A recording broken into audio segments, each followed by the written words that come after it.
Now let's talk about reporting in Google Search Console. To check the performance of your domain, click on the Google Search Console icon at the top of the project window. Now, starting with your domain performance overview. Here you can see how well your domain is doing in terms of clicks and impressions over the particular period of time.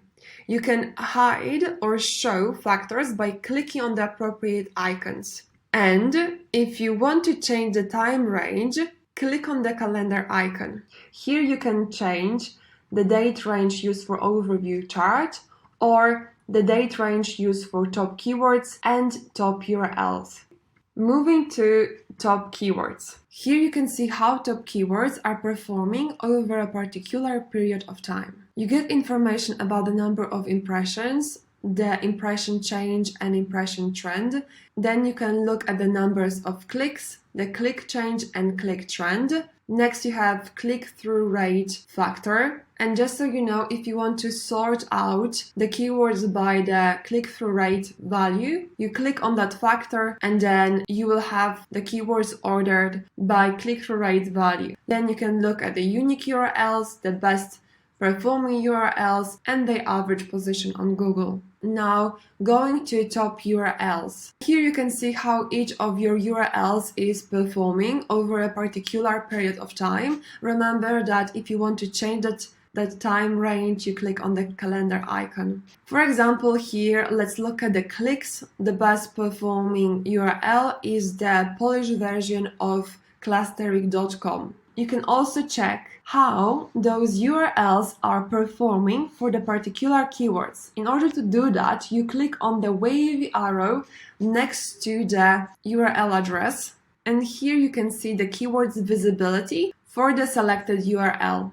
Okay, so Polish version of clusterik.com. Here is the overview chart, and below you have data in more details. Lastly, let's move to cannibalization section. Here we are looking at the cannibalization report. It shows you if there are any URLs that are targeting the same keywords.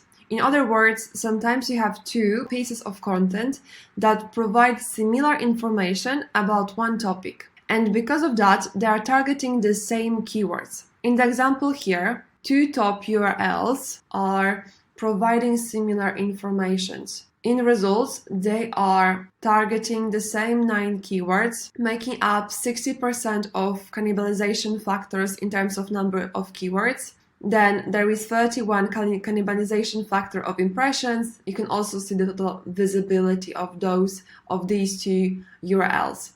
If you want to look at these in more details, when you click on the detail icon, you can see the information about the keywords that both of those pages are targeting, split by impressions and clicks. Then you can click on the compare icon where you can see the comparison of both content, mainly on the metadata level. So you can look at the HTTPS status, final URL, content type, the description, H1, H2 headings, so you can see and compare both URLs. This information can help you understand if these pages talk about the same things. And if they do, you can decide to either merge these two documents into one or separate them. It's better to have one great working URL for a specific user need targeting a particular set of keywords than two average ones. With that being said, that's the end of that video.